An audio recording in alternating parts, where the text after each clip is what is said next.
Hello and welcome to Peeves and Cues, the podcast with views about cues that peeve you. My name is Lee. And I'm Anna. And today we have one of our most controversial and contentious topics yet. We had an amazing response. But first of all, how has your week been? Well, I slept through most of it, as you know. Confession time, guys. I totally forgot about podcast recording. Had a migraine that day, so I took some painkillers, spent most of the day in bed, and suddenly got a message about 3 hours after we normally record from Lee saying, I'm guessing you didn't have a great day. I'm sure we can reschedule the podcast. I was like, podcast? What podcast? Oops.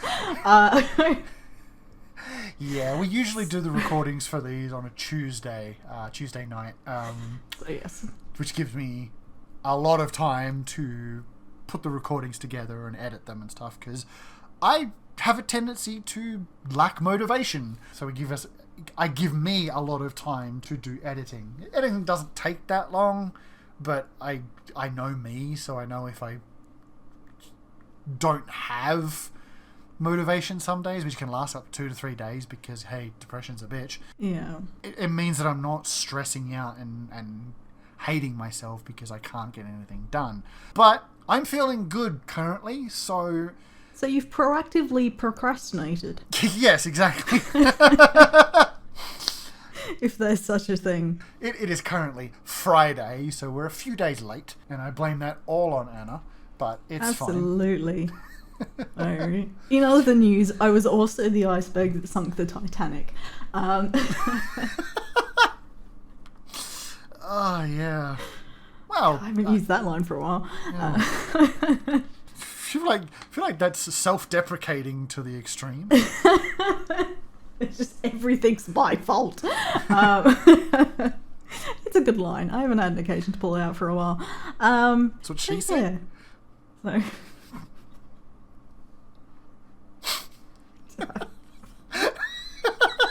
Sure, I don't know what you're talking about. Don't mind me, folks. It's Friday night. It's Friday. Can you tell? Yeah. Peeves and Cues after dark. We always record this after dark. What are you on about? After happy hour. Yeah, sounds about right. Yeah, my week has been... Oh, boy. Okay, so for those listening, I live in a state called New South Wales in Eastern Australia. New South Wales is currently undergoing a resurgence in the god-awful COVID-19. Unfortunately, of the Delta variant as well. Yes, it is the Delta variant, and Lambda's in there too somewhere, I believe. So that's fun. But the people in charge of this state didn't lock down. They did, but they didn't. They said, stay home, please. But there really wasn't any... They didn't really give you any reason to. There was no fines, no telling people to go home.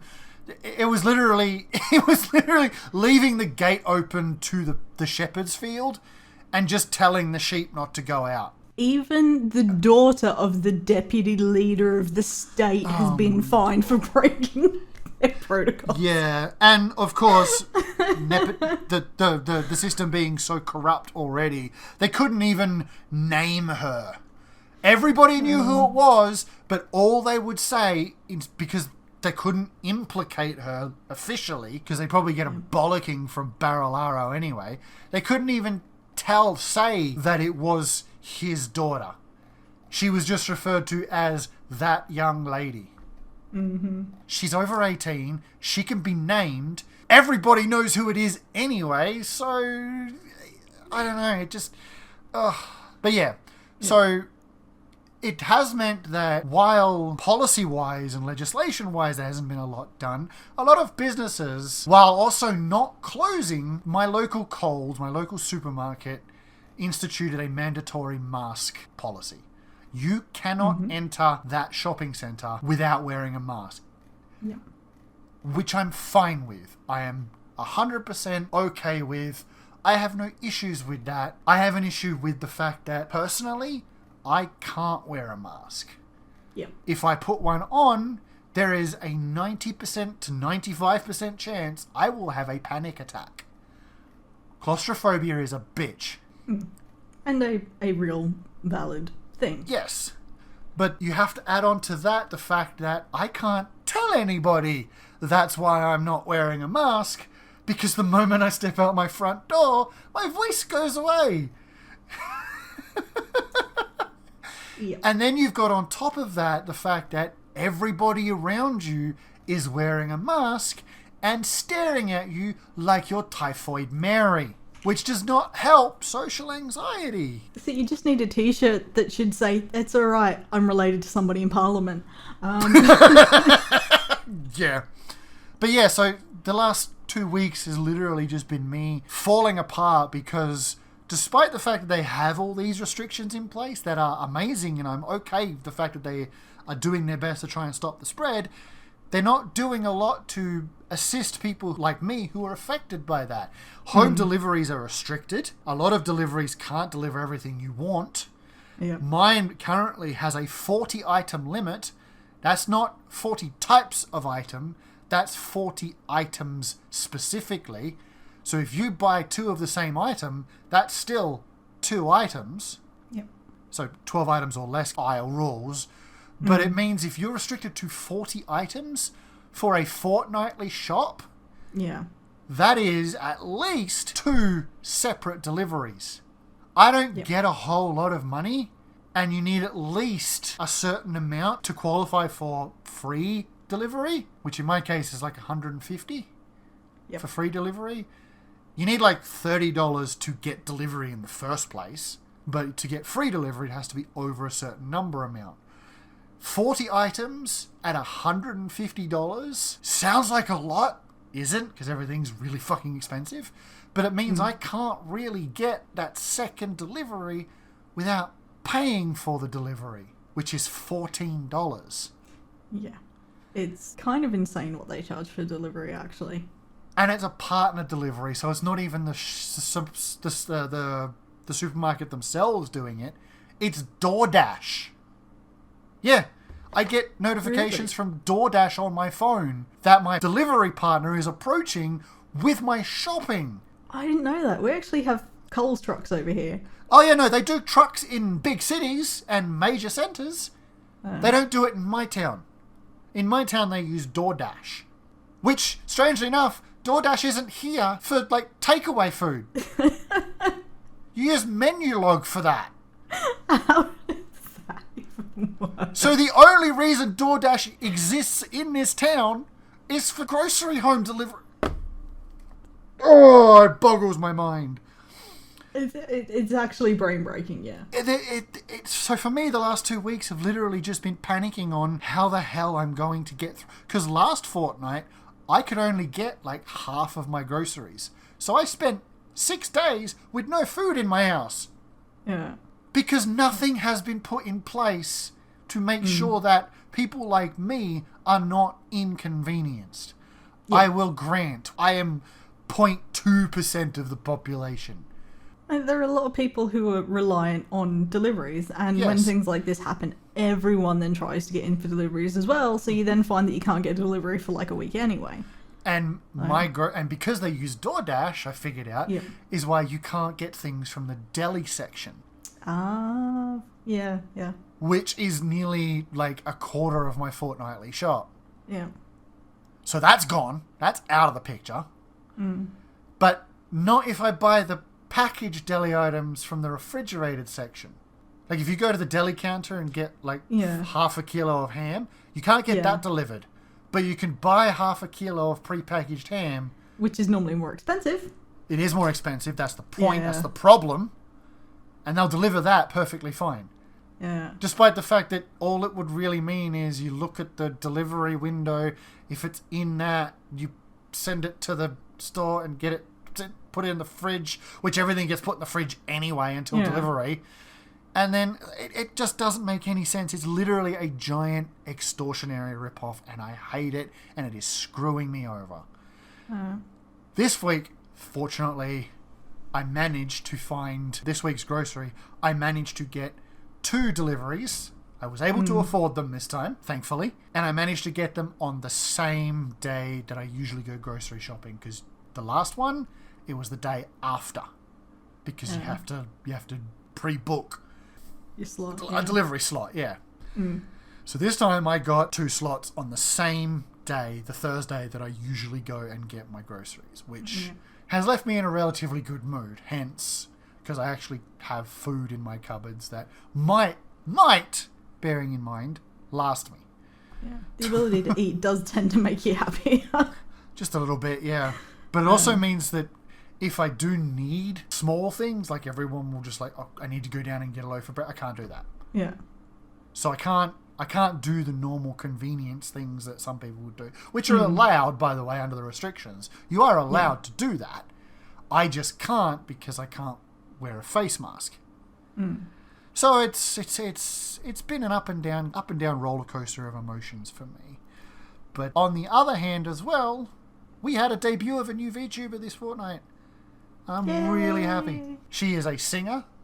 That is her whole point. She's in the English branch. She's a singer. Her name is Iris, and she is phenomenal. And she's a massive dork.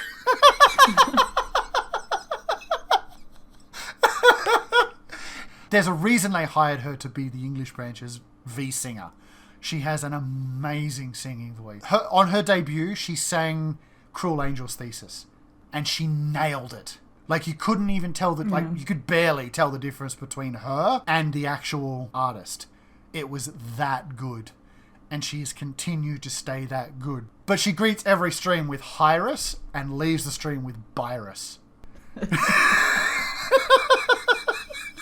You know how much I love puns. That's my kind of dork. She is such a dork, and I love her to bits. Oh my god, I can't wait until her collaboration ban is over. Because when you join, you're banned from doing collaborations with other members because they want to see if you can maintain your own audience. Fair enough, your audience, yeah. Yeah, to see if you're able to carry your audience yourself. Yeah. She can. She very much can. She had nearly 300,000 subscribers before she debuted. That's a fairly decent number. Mm-hmm. I think I have 5. Yeah, so it's been up and down, but I'm currently riding a high and enjoying myself. So you got entertainment, you've got food, it's going well. Indeed. So yeah. Yes. So we did a poll. This fortnight's poll was about face masks. Specifically, in a post-COVID world, and we'll leave the idea of whether or not we'll ever get to a post-COVID world by the wayside. We're trying to stay positive here, people. I know it's difficult to imagine, but we can do it. In a post-COVID world, should face masks be mandatory in all public inside areas, such as shopping malls, grocery stores, cafes, etc., during what is usually called the quote-unquote flu season, aka winter, when everyone gets sick? Yep. You know, the season in every year where the dreaded lurgy comes along, the common cold spikes, everything. Should masks from now on be mandatory in those areas? And the response from you guys was insane. It was far and away our best week, yeah. Oh yeah, thank you guys so much for your responses. So much thank you to the comments, people who posted the comments and expanded on their reasonings. People who gave, you know, their views and even what they thought the question should be. But we had an amazing response to this one. And, yeah, would you like to break down the figures for us? Yes. I can certainly do that. She says. I just sprung that on. I just sprung that on her, guys. It's fine.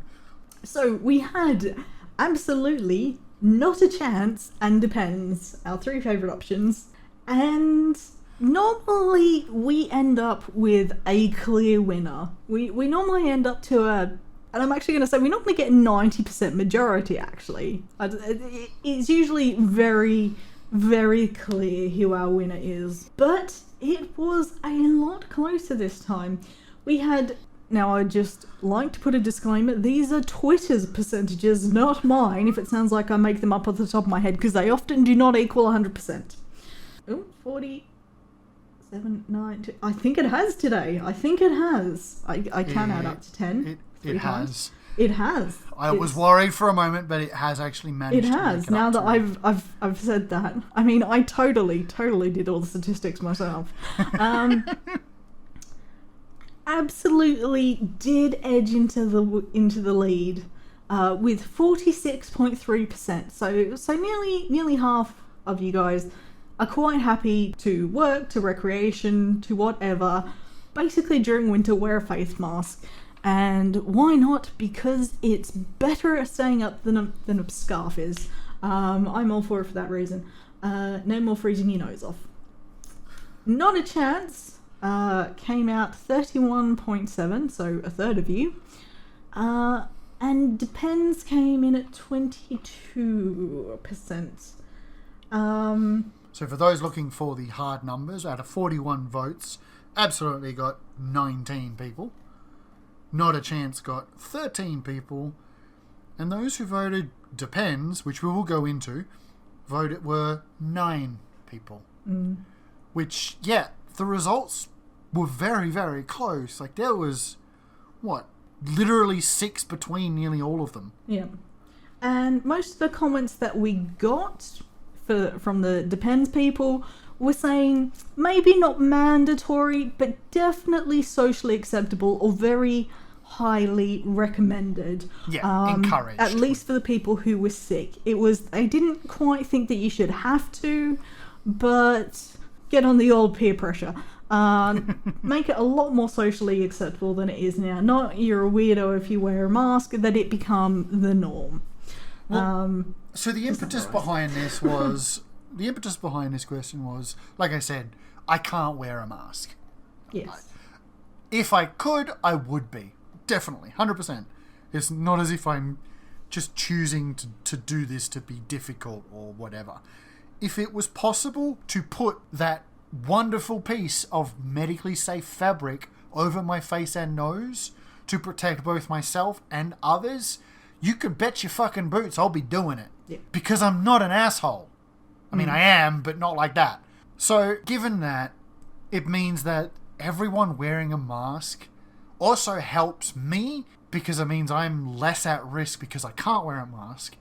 And then there's the hundreds of thousands of people out there who can't wear a mask because of various other reasons, such as trauma or autism or disabilities that prevent them from wearing a mask of any kind, which there are plenty out there for that.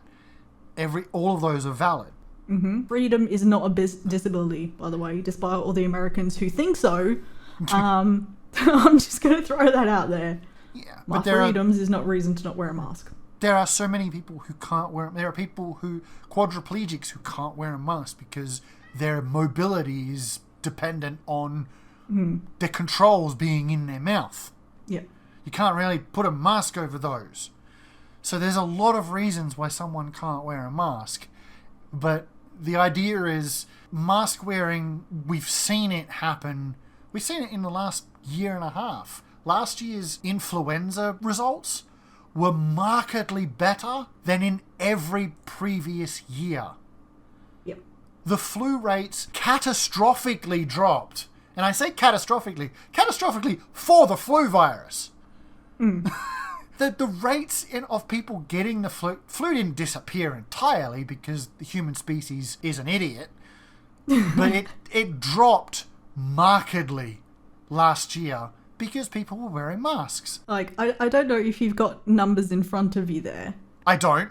If you don't. I should have. That's cool. I can give you, like, some brief ballpark figures if you like. Go ahead. I don't actually have 2020 figures, because I couldn't actually get a hold of them what I have.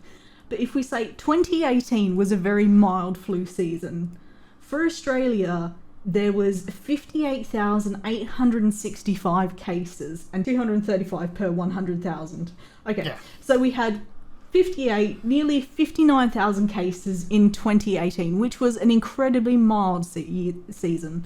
2019, which was an incredibly heavy flu season, we had 302,000 cases. This year, as of the 12th of July, we have had 396 for the year. Mm-hmm. Compared to even in a mild year, about 60,000. Yeah. That's insane. You know, anyone who says masks and social distancing doesn't have an impact. You're clearly wrong. It's not like, you know, oh, I'm sorry, the flu virus just couldn't actually get on a plane.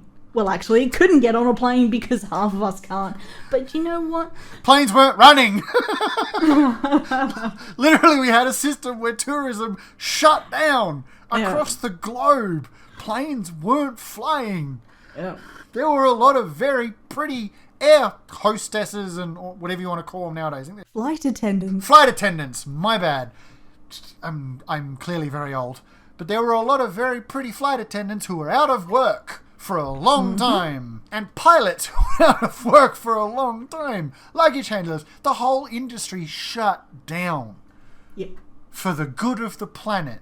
At least that was the extent of it. And then, of course, somebody cried about the economy, and now look where we are. Well, it was very good for the planet as well. From what it was good for the planet. Yeah. Carbon emissions and things. I mean, there was the whole in last year, the whole Venice canals. Yep.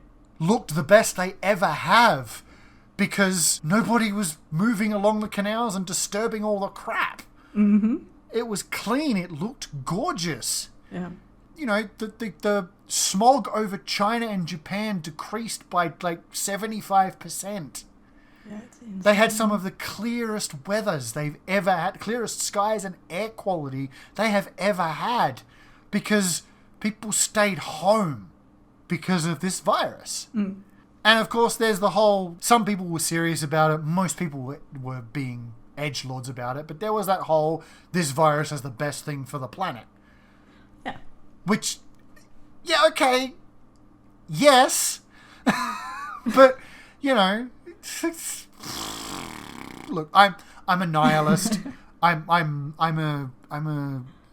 a misanthropist, or at least I'm a misanthropist light. But that's going a bit far, you know. The deaths of millions, really not something we should be crowing about simply because we're not coughing when we go outside. It wasn't so much that. It was the fact that, for example, because we didn't have the planes flying, because so much commerce and industry was shut down, emissions-wise and for the carbon footprint, it was the best thing to happen for the planet. The reductions in emissions over that time, like they were saying, you know, the amount of bird life and things that reappeared around airports and areas that just normally aren't there. Yep. Because they couldn't breathe otherwise. Yeah, it very was true. It was stunning the way the Earth basically transformed in 6 months. We were literally the whole world planet was basically locked down for about 6 months, and in that 6 months, look how quickly things changed. It is entirely possible for the human race didn't exactly suffer that whole time. In terms of like the people who got sick, yes, the virus still got a lot of people because human beings, like I said, are idiots. But the thing is, we still got through it. Nothing catastrophic happened to human society. We adapted. A lot of stuff adapted to the way this virus made us do things. Yep. And it was all a huge positive all around, except for one area. And it unfortunately happens to be the area that most humans really only seem to give a shit about. Business. Yeah. Business didn't like it. Hey, business, I don't give a fuck. I'll tell you that much. I mean, the majority of the world is run as a capitalism, so the way it currently functions, we need businesses open, or we need different business models, and that showed that people who could adapt to an online business model still did quite well, which has very little to do with us wearing masks. But that was that was the thing, right? So the last things I saw, a vast majority of business easily ran on a work from home schedule. Easily. so very easily. Not a lot stopped. Travel stopped, tourism stopped, but all of that stuff, yeah, sad for those in those industries. Yeah. But we don't need them to survive. They are ancillary economies for the most part. There are a lot of nations that rely on them, but, pros and cons are weighed up. For the most part, it was beneficial that work from home didn't do a whole lot to change much. We still had home deliveries of fast food for some reason. Well, I was grateful personally, but we also made it work because we put in distancing laws. People who did home deliveries were masked up, gloved up. They put the food down in front of your door, knocked, and backed the fuck off. Contactless delivery became a thing. Yeah, contact-free anything was implemented and worked. Yeah. Because even though people were still getting food deliveries, the virus still wasn't being passed around that way. We made it work. But unfortunately, as you said, capitalism still reigns, and unfortunately, people were not making as much money as they wanted to, so we had to open up and cause more deaths. So yeah, that was why I was like, at the bare minimum, what can we do? Post, again, presuming we have one, which, looking at my own state, isn't going to happen for the rest of this year at the least. Looking at the rest of this country, probably isn't going to happen for the next couple of years, given how poorly the vaccine rollout has been going. But we'll scrap all that grey, nasty stuff aside and go at this with rose-coloured glasses and say, we're going to get through this, and at the end we're going to get rid of it all, and we'll go back to the way things used to be. Except, should we still be wearing masks? And I looked at Asian countries who have been doing this for a very long time. And across all age groups. Yes, all age groups, from kids to old age to the elderly. They all wore masks, if they could. And I originally thought the sickness rates, they're not, people still get sick, but the rates are a lot less than they are in countries where that isn't implemented.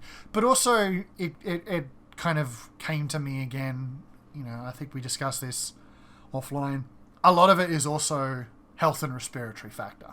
They don't just wear them during the winter months, it's throughout the year, because some people have weak respiratory systems, asthma. And those nations tend to be pretty heavy smog and air quality issues. So the masks help for that too. So that kind of, I pulled back away from that. But still, in those countries, wearing a mask is not seen as anything all that remarkable. It's not. Because they've been doing it for so long. You as far as I know, you can go in and do whatever you need to do and wear your mask, and no one thinks twice. Sitting around and coughing and sneezing without one is almost seen as rude. Yeah.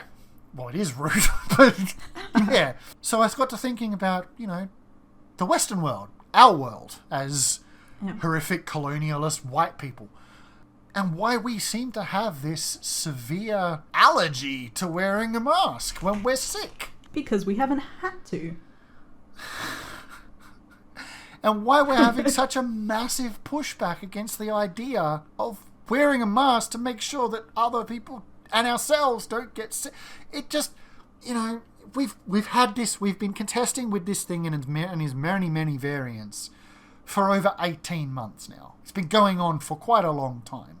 Yeah. But we're still at this fundamentally weird point in at least in the West, where we're just so fucking entitled. It was said last year, and I maintain, somebody on Twitter made the comment, I think it was on Twitter, or someone somewhere made the comment that zombie movies got it wrong. All our zombie media is wrong. It's just flat out wrong. Because this virus has taught us that if there was a zombie outbreak, there would be at least a quarter of the population that would be fighting tooth and nail for their right to get bitten. dare you take away my right to get this deadly zombie virus? Because that's what we have, that's what a segment of this entire population has done. It has fought for its right to get sick and die. It has in various ways with the protests against masks and against lockdowns. And I wish I could blame it on Donald Trump and his, downplaying of the virus and the propaganda push that the virus doesn't exist or the virus is no worse than the flu. Drink bleach or inject hydroxychloroquine in your eyes or whatever. All that kind of stupid shit. But they've had them all through Hyde Park in London as well. So they've had them it can't be blamed on that. Yeah, we've had them here. The lockdown thing I get. Lockdowns suck. They do. Being literally trapped inside your home, and you're not really trapped. You can go outside, but there are regulations to it, which we are not used to having to do, which I think is the main problem, is a lot of people just don't like being told what to do. But you know how you avoid a lockdown, people? Wear a fucking mask! Yeah, it's... I can't... I think we haven't had a pandemic in our global... Well, we had what we called the flu pandemic. In recent modern memory. We had the flu vaccine. We know how to deal with them. I'm trying to think of times where we have had such a kind of big impact on the way a society runs. And all I can think is wartime Britain. The last thing I can think of was HIV in the 80s. Yeah, that was an epidemic, but again, it was something that the virus vector, that its way of spreading is so much more contained than COVID is. True. But I think the last thing that impacted society as such is, and I'm thinking wartime London and the Blitz and the rationing that all went on. And my grandmother, worked then, and she was a nurse, and she ended up, before she was a nurse, she actually worked at a potato factory that became a munitions factory, and it's literally people who were, peeling potatoes were then putting ammunition together, because one trains you for the other, certainly. It was such a mentality of, this is how we support the war effort, and I don't know, it seems, like you said, there's this entitlement that there wasn't before. It was, we all pull together and we all work for the country. Now it's the country works for us. Mm-hmm. And I get that, yes, we are a part of the country, and yes, we do have to do things, and yes, we are, we should expect certain things from our country, like to provide vaccines. But try not to get totally sidetracked by that again. But why not? The government has been. As soon as that impacts us as an individual, it seems that a lot of people don't want to do it. And I don't quite understand that mentality. That's the weirdest thing about this. That is the weirdest thing about this, right? There seem to be these two distinct groups. At least that there's probably more, but the ones I've been able to pick out are people like the vast majority, I believe, like myself and yourself and a few others, who will do the things that are required if we can. Myself, like I said, if I could wear a mask, I would be wearing one. I wish I didn't have this incredible, horrible panic anxiety disorder. Yeah, but it's not like you run around and go, well, I'm just, going to be as inconsiderate to everyone else as I can. Well, that's the I'm thing, going right? to go and rub shoulders with as many people as I can that are in an area that, currently has cases because, well, it's my right to. Well, that's the thing, right? So, because I can't wear a mask, I voluntarily restrict myself to my home as much as I can. Granted, not much has changed from my usual life, but still, because of that failing of my own, I change the way I would normally do things, because it means that others won't infect me, and I won't inadvertently affect other people if I happen to contract it. That's the main sort of group, is the people who will do what is necessary. There's the other group that will tell everybody else to do the same things but won't do them themselves because they feel like they have some kind of immunity from it or from responsibility, or they want their own freedom. They'll happily let other people do it and they'll happily tell other people to do it but won't take the advice themselves. They will not mask up and go to hot spots and touch food and breathe on food and cough, fart and sneeze all over everything. I'm not sure if it gets into the air from your farts, but whatever. They'll do what they feel like they should have a right to do as a human being and take none of the responsibility for it and foist it off on others. Because the moment they get sick, who do they blame? Yep. Everybody else. So I asked this question because, like, again, I can't wear one. You would think I wouldn't ask this question. I don't answer any of the polls that I put up. I don't. I feel like I kind of recuse myself from voting on them, so that, there's no... For me, I'm not waiting. Yeah, well, I'm not waiting the results from everybody else. I'm in the absolutely category. That is where I would put myself. Yeah. You'd think I'd be in depends, right? Because of the factors that I have. No. I think absolutely within all of the grounds that we have, masking up during what is always every year a season in which flu and cold viruses spike every year. We can predict it. It used to be a forecast of months where the flu virus would be most active and would infect the most people. We had that down to a science during those periods. If at any point you leave your home and you are capable of wearing a mask, you absolutely fucking should. Yeah. I don't think there should be any legal mandates behind it. Like if you accidentally leave your house without a mask, or even deliberately leave your house without a mask because you don't expect to be out that much. Or you're quickly running down to the shops for some bread and some milk. I don't think it should be legally mandatory. Yeah. I think it should be socially mandatory. Yeah. Within reason, obviously. Because, again, if you're fleeing from DV, the last thing on your mind is wearing a mask. Yeah. If you have an emergency of any kind, the last thing on your mind is a mask. But the thing is, the only way we are ever going to have any handle on illnesses like this is if we socially shame people for not doing the right thing. That's my opinion. And yes, that means I will face a lot of the brunt of that social shame purely because if I walk outside, I can't wear a mask. Yes. So the shame will come at me. But that's the thing. I do what I can in everything else I do. And it's one of those things where for me, it isn't just this. COVID is just the start. Or the flu was just the start, really. I heartily believe that this thing isn't going to go away without concerted effort. And even if we manage to get it under control the same way we do the flu, I think this thing's here to stay. Yeah, we will have the same as we have yearly flu jabs. We're going to have the COVID jab. Yeah, it's going to be a thing that we're going to have to contend with for the rest of our lives until if we can find a way to eradicate it, which we haven't had that much luck with the flu, and COVID is in the same family.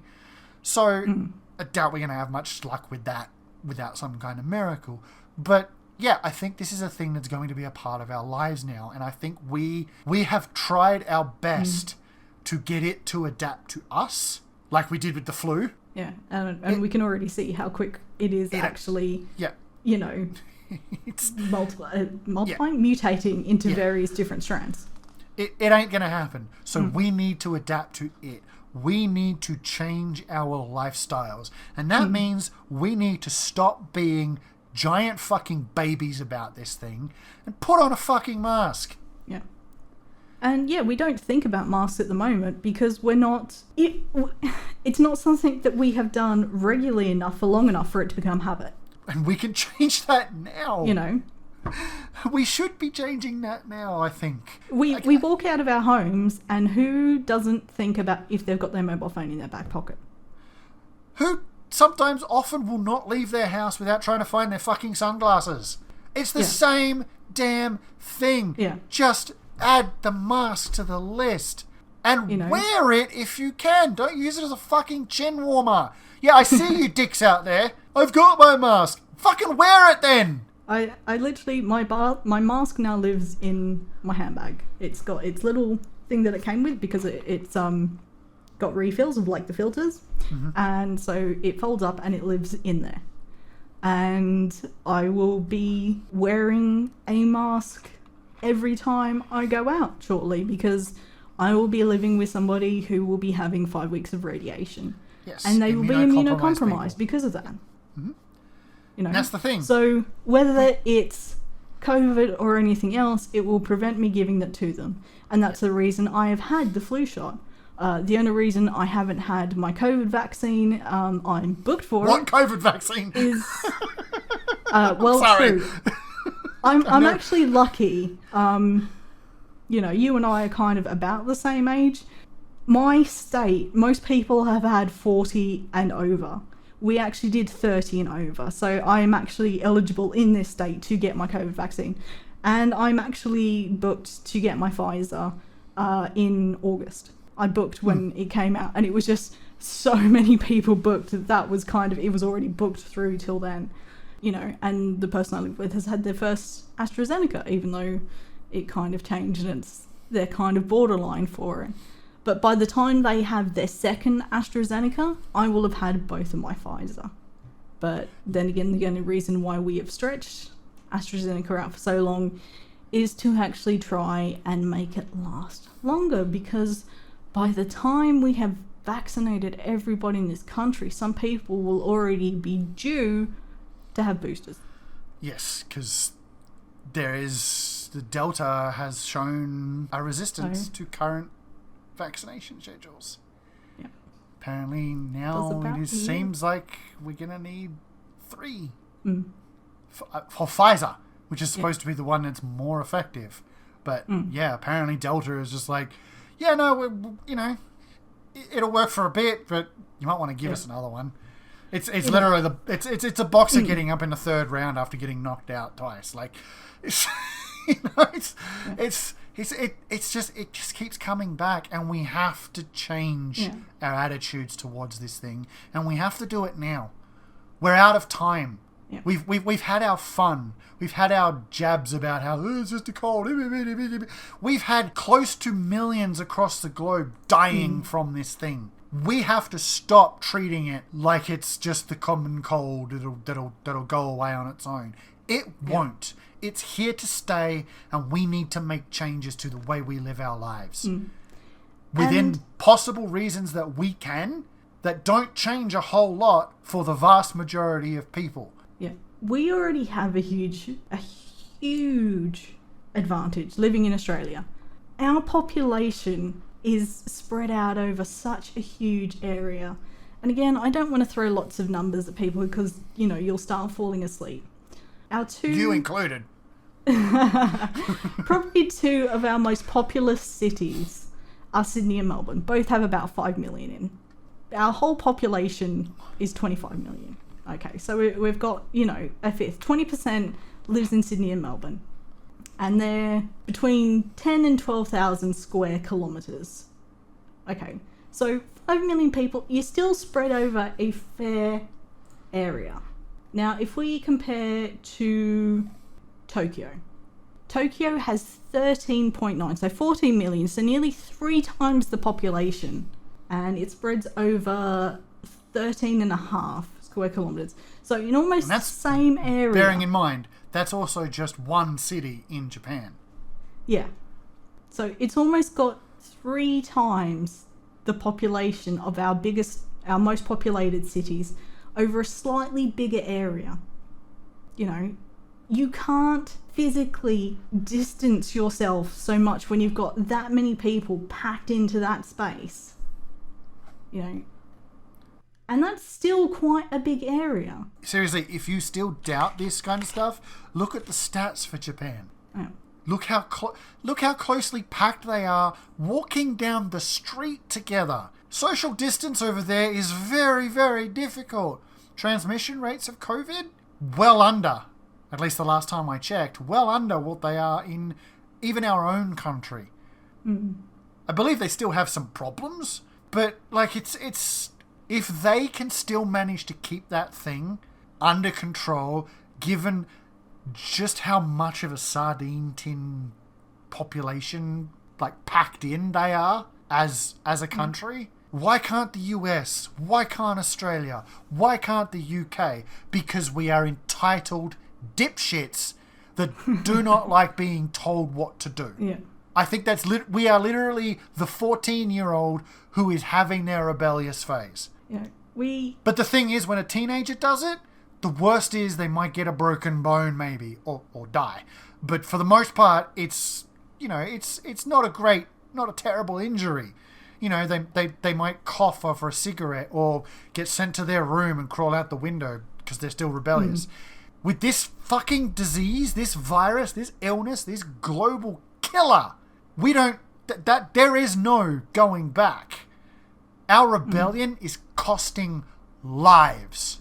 You know, and even if you say, oh, well, you know, it's not going to kill younger people if they get it. It is, though! It can do. And yes, it might not kill them at the same rate.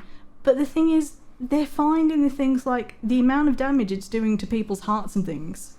That they're having other conditions. My mother has diastolic heart failure. Do you know how she got that? The flu virus.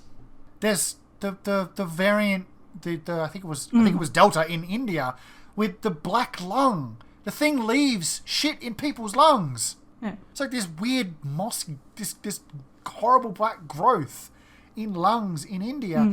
This thing is leaving it in there. Something in India with this mixing with this thing is doing that. We don't know the untold damage. We're only just finding out next months. This thing is still so young. We don't know what it could do. There are babies who have this thing. An infant in Adelaide has COVID, was diagnosed with COVID. We don't know what it's going to do to their development through the rest of their lives. We need to stop taking this thing so lightly. You know, and saying that, oh, well, it doesn't matter if kids get it. Kids the same as everything else. If anything, kids are more adaptable than grown-ups. They can be taught to wear masks from a fairly young age. And then they won't be passing it to their parents and grandparents. One of the other things too here is we have to kind of, a child's immune system is still relatively inexperienced. Adults have faced a lot more and have a lot more stuff to combat with. We're still new to this thing, obviously, but our immune systems are veterans at this point, for the most part. You know, healthy adults without immune deficiencies. Yeah. Their immune There's systems a reason are we veterans. Joe can talk unundervibes as biological hazards, because they get everything, because they're still learning what these illnesses are and developing the antibodies to them. Which means children are petri dishes for this thing. Yeah. Their immune system might be healthier and able to fight this thing a lot more than the veterans who will be fighting it harder but slower. But it means that they are more likely to be asymptomatic but still incredibly deadly in terms of their potential for spreading things around. Especially in a school. When you have a school system where, especially in high school, for example, primary school is not so much, but high school, where you have different classes for different subjects. If just one kid is a carrier, not even sick with it, just has it, he spreads it to potentially, let's be conservative, and a quarter of the class, plus the teacher.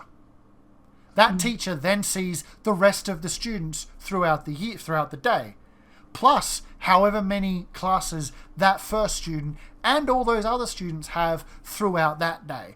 That school is infected within the week, 100%. And then all of those students go home. They go on public transport and they infect all of those other people. Yes, those kids are not sick, but they are still carrying this motherfucker everywhere and spreading it to people who will get sick. Yep. Wear a fucking mask!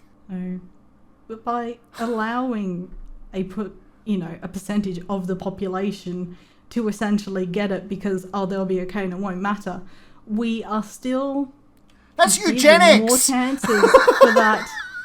That's eugenics! Well, that's why we say under 12s don't need to wear a mask because, the more chance the virus has of spreading through them and causing more of these different mutations. So, the less people who are getting COVID, the less variants we get, the more chance we get, like you said, of reducing the people overall who have it and getting back to normal. And the less, as you said, with the less variants, the better chance we have of every year being able to pinpoint any mutations this thing has had and being able to create a vaccine for that variant, much like the flu, that's going to drastically reduce the cases we have each year. I don't think we're getting rid of this thing. We haven't gotten rid of the flu. I don't think we're getting rid of COVID. I think it is just another thing on our vaccination list every year that we're just going to have. But the only way we are ever going to get to that stage where we are able to do this is if we put the brakes on everything that it can do. Its ability to change, its ability to move, its ability to kill. We need to put the fucking brakes on, and we need to do it regardless of how much it hurts Jerry fucking Harvey. Harvey Norman dude. Or any business owner, any corporate. Who gives a fucking toss? I will take a shareholder losing millions over millions of lives lost. And I don't care what you think. If they've got everybody wearing masks and things, they have less lockdowns. They have less of these issues. And you have more people going out goes buying back stuff. Into an office. I mean, how many times have you heard, I caught so-and-so, it's been doing the rounds at work. If people wore masks when they were sick, there would be less transmission of this disease, less chance of them going through entire departments, floors, especially with the amount of open offices that we have nowadays, or shared offices, all these work meetings. It's actually then a drop in all of these things sweeping through offices.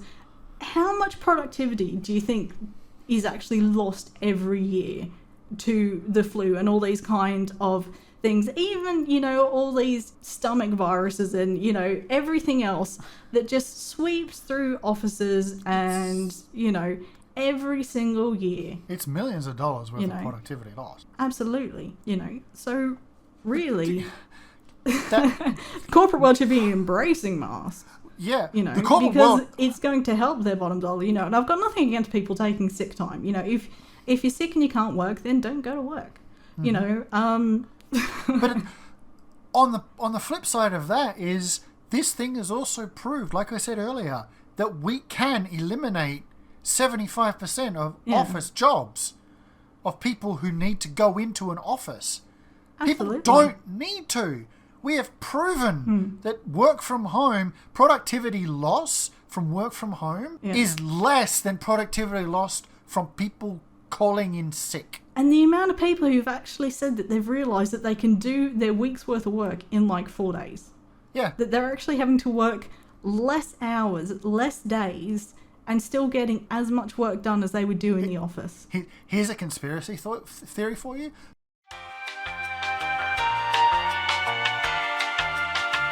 "20 minutes of tinfoil hat theories later." But that's conspiratorial. Capitalism and all the rest of it. I think it's very real, but, I'm just some commie, scummy lefty, right? But yeah. Well, let's not go that far. Productivity didn't change during work from home lockdowns. No. If anything, it increased for a vast majority of businesses that were capable of having work from Yeah, because again, it was let's all have these open offices so that everyone gets an eye on everyone else. But all it does is it makes things noisier, people can't concentrate, and they can't work as well. It means that, a friend of mine who still works from home every so often, even when we weren't doing it, they happen to work in an industry, they happen to work in IT, an industry that, for the most part, you don't really need an office job for.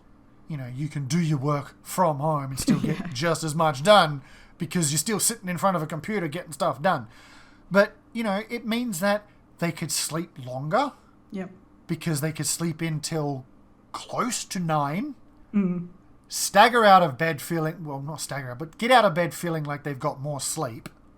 Yep. They feel a lot more refreshed.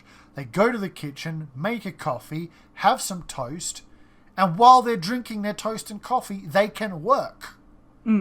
They don't need to get up at 6 o'clock in the morning, have a shower, get into the car, drive through the highway, wait in traffic for an hour because everybody else is doing the same thing. There's no lost time and thus no lost productivity, and they feel better because they've had more sleep. They can get up, they don't have to get dressed, they can sit in their boxes or dressing gowns, or hell, they can sit in front of their computer buck naked unless they've got a Zoom meeting. But they don't have to do that whole rigmarole, so they feel better overall and they can concentrate on their job. So that even if they have all these weird distractions, which can happen when you work from home, it doesn't matter because it's all stuff that gets absorbed into that stupid lump of time between waking up and getting to the office. It's no different to, gossiping with your work colleague or... In the office kitchen while you're making the 16th cup of coffee and not refilling it because you're an asshole. But we all had that office guy. So, it's nothing changed. The only thing that changed was the power dynamic. Yeah. And like I said, I think that's the problem. The power dynamic changed. And people don't like that. So yeah. It's really, really hard to print out, your restaurant meal. But yeah, some industries obviously don't adapt too well, and that's a bigger issue that we're never going to find the answer for. It's really hard to monitor an employee's toilet breaks from home. But yeah, I think at the end of the day, on the whole, masks will end up being on the whole depends thing. It's going to be very, very dependent on the person, the individual. Yeah. But I think it should be socially mandatory that if you can wear a mask, hell, all fucking year, but especially during the sick periods, the sick months. If you are sick, if you immunocompromised, or, if you're around somebody who is, or are going to be in an environment where somebody is sick, definitely at least socially acceptable to wear a mask. Yeah. Because, at the end of the day, who likes being sick? Not many of us. No, being sick sucks. Being unable to breathe sucks. Trust me. That's been my entire life. Nobody wants to be sick. So why would you make it easier for yourself and everybody else to get sick? Especially when there is this thing out here that really wants to make you sick. Yeah. And is very, very good at doing that. It's probably the best thing out there at making you sick right now. It incubates for like 2 weeks. Remember when it first came out and people were so shocked they were getting tested and testing coming back negative because we still didn't know that this thing had an incubation period longer than most things? So we were just having these massive blowouts because people were like, I got tested, I'm fine. And then scientists were like, oh yeah, by the way, this thing doesn't really show its head until about 14 to 16 days after infection. And everyone went, oh shit. And then the newspapers exploded with like COVID hoax and suddenly scientists don't know and the false positives. And it's like, no, we just know more about this thing now. Yeah. It's like, that's why when you have a hotspot, people are told to quarantine for at least 14 days to see if symptoms develop. Yeah. Like, we're not doing really long this enough to have you... a test to actually come back positive in that time. Yeah, people need to stop behaving like they're 14 again. yeah, I get it. It sucks that you were in an area, you did nothing wrong, some other asshole coughed on somebody, and now everybody has to go inside for 14 days. Yeah, it sucks. But you know how you could stop that? 1, 2, 3, say it with me now. Wear a mask! You know, and the thing is, yeah, it might suck, and all the memes about the new Victorian lockdown have made me giggle, but by doing it, and again, my state has copped a lot of flack for doing it. You know, you've got one case, what are you doing locking down? But by doing that and saying, well, okay, we can do this and find out if there are any other cases, especially with these highly infectious strains that, you know, we're finding coming out now, by having these very brief lockdown periods, we've then gotten a handle on it and saying, well, okay, we still have very low figures. By not doing it, you know, getting to the stage where you are now, and you're probably going to have a lockdown period of several months. And that's the difference. Sydney is now currently looking at quite possibly, these restrictions that are now in place are likely to be in place for the rest of the year. Yeah. Simply because the state did just not act fast enough when these cases were reported. And it's just been exploding because, guess what? That's what it does. I don't know if people... It's weird how many... I think this is a weird idea that people have forgotten how the basic biology and virology works from high school. One person getting the virus does not mean that they can only transmit it to another one person. It's not how that works. I don't know if people seem to think that's how this works. Like, one person has the virus, so only one other person can... No. Sadly, it's political. It really is. That's what it's come down to, is the politics of... Your area didn't have the lockdowns, and they were like, we don't need to. We've, you know, kept the economy going and it's great. And, you know, the person in charge of your state has, you know, had great fun poking fun at the guy who's in charge of my state and saying, you know, you're ridiculous, you're a fearmonger, you don't need to do it. Look at us. And now, unfortunately, she's had to eat her words, you know, and yeah, we never had that. But even though, to be fair, the measures that they have put in place aren't going to do anything because it doesn't matter. Like, yeah, it's kind of half-assed measures. It's so half-assed. Like, it's literally paying lip service to people who don't know the basics of epidemiology. I'm not expecting everyone to be experts on it, but viruses don't care about your politics. They don't care about where you live or how much money you make. Viruses are quite possibly the most egalitarian things out there. If you've got an immune system, it's going to attack you. And if you don't, it's going to attack you even harder. Yeah. If you exist, it's going to get you.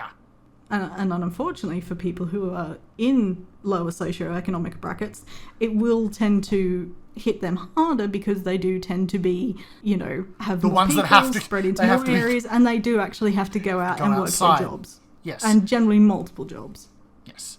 The richer you are, the more secure you are because your life is paid for. Yeah.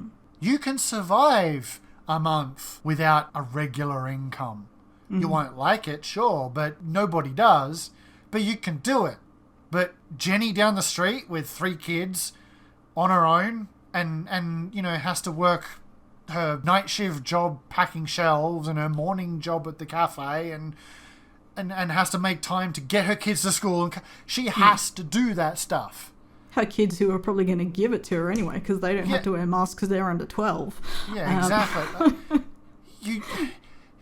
At the end of the day, wear a fucking mask. It's not that difficult. One of the funniest things that I saw come out of this was the one thing that we thought would happen hasn't happened. Crime rates have not sparked up because people are wearing masks. You would think they would, right? Because people can't be identified because they're wearing a mask. But no. Crime rates have, funnily enough, either stayed stable or dropped. Why? I don't know. Maybe because crime isn't as lucrative as not dying.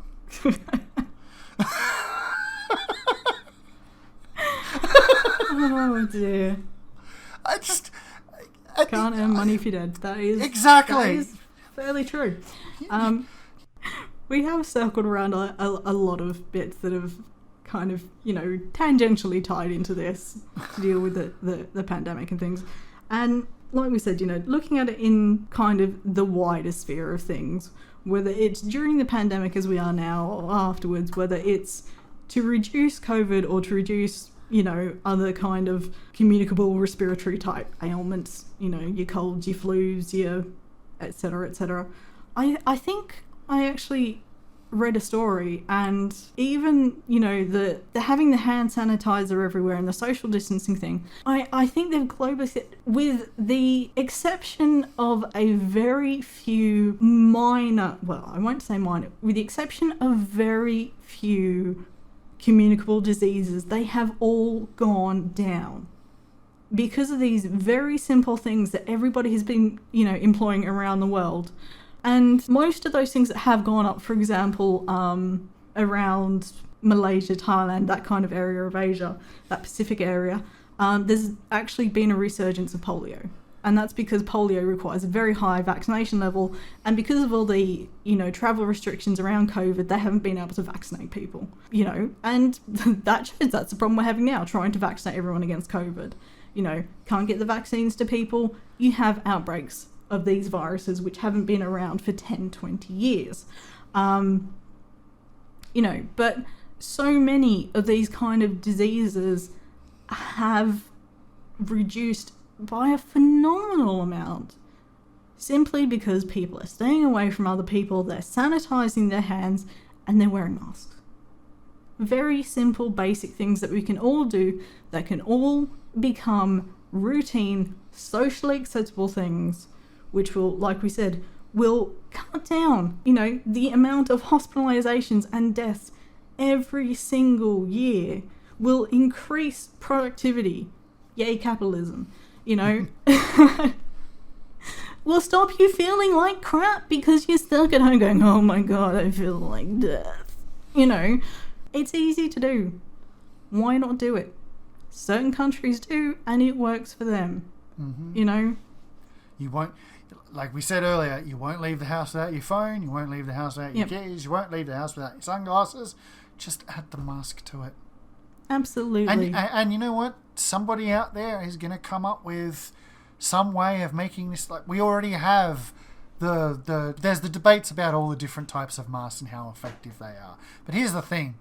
Even the simplest cloth mask that you can download off the internet and make yourself is still better than nothing. Yeah, a medical mask is going to be much better.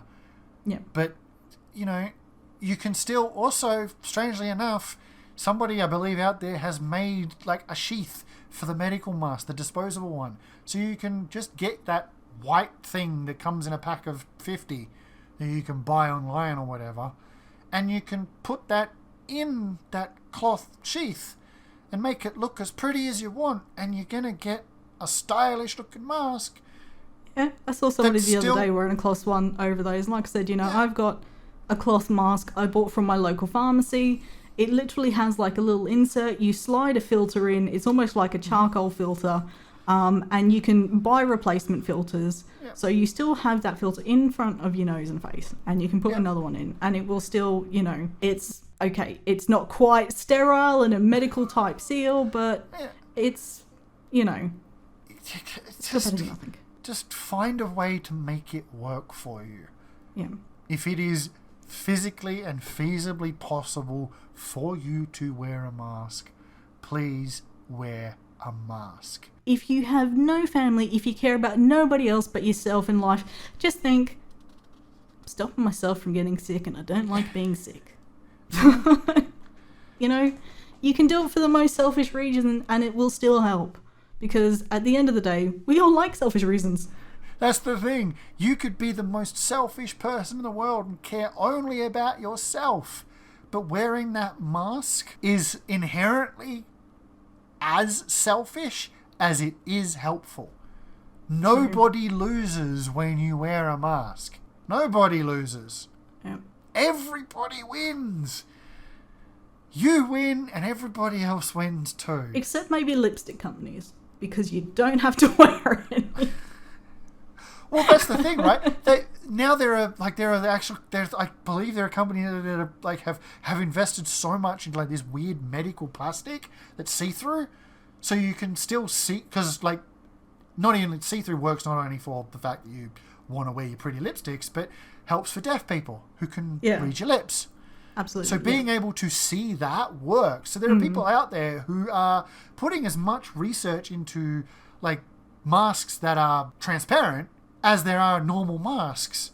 Yeah. So it's driving some amazing technological advances in stuff that we ordinarily wouldn't worry about. I can see in hospitals now doctors being able to wear those so that patients can see their lips when they're talking to them when prepping them for surgery. Yeah.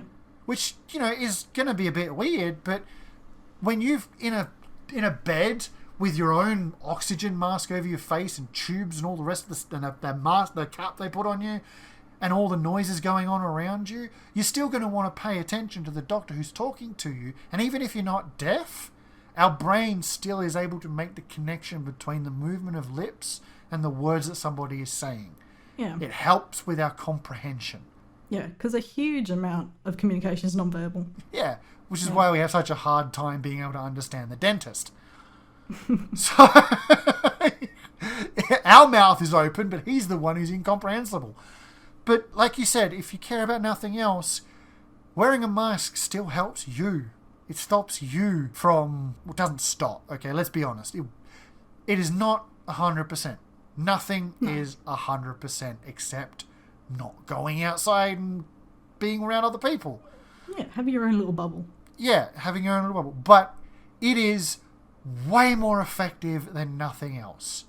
97%, I believe, was like some of the ballpark figures they have. And that's still better than 0%. I remember when the pandemic first came out, and this will give you a little chuckle, and, the whole thing about people said about wearing masks. And they're like, well, why should I wear a mask? And it was like, imagine this. If you're going around and you're not wearing any pants, and I'm not wearing any pants, and you pee yourself, I'm going to get covered in pee. If I'm wearing pants, and you're not wearing pants, and you pee yourself, you're going to get covered in pee, and my pants are going to stop most of it getting on me. Now, if we're both wearing pants, and you wet yourself, well, it's not going to be my problem, is it? And it was pretty great. That's the thing. I feel like that's actually a pretty good point to end on, to be honest. That's really what it is, isn't it? Like, stop pissing on everybody else. Just stop it. Piss on yourself, but don't piss on anyone else. Unless I'm not even going to go there.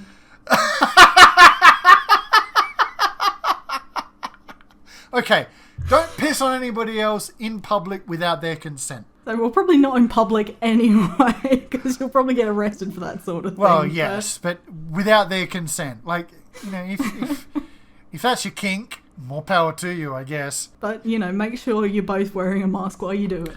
Exactly. Yeah. Pee is sterile, your face isn't. Anyway, I think we'll call it there. I don't think we have anywhere else to go, do you? What was it Top Gear always used to say? And on that bombshell. Exactly. Oh no. Anyway. But yeah. Well, thank you very much for listening. As always, check out the Twitter account for the next upcoming poll at PeevesQsPod on Twitter. My name is Lee. You can find me on Twitter at OneLife0continues. The 1 and the 0 are numerals. You can find Anna. You can find me at Analog Gaming on your local Twitter and Twitch. Fantastic. So And on my very low subbed YouTube account. you can find us Not on better. YouTube too, but it's mostly just a backup. We can put stuff so that we always have an archive of... So after the zombie apocalypse, which we're all going to be asking to be bitten by apparently, Yeah, exactly. still have a record. Of two very opinionated Australians. One who occasionally wears tinfoil. Listen, my head looks like a potato. I might as well wrap it up like one too.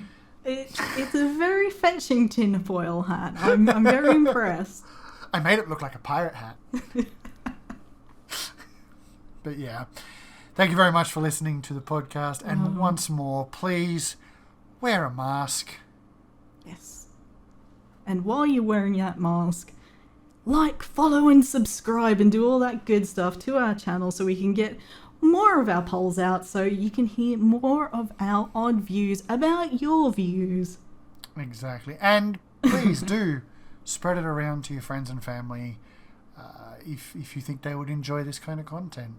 We're still new and we're still finding the format, but I think we have a lot of fun making these, and as time goes on, we'll definitely be able to have some more focused and sustained conversations, discussions. But honestly, this episode was just wear a fucking mask.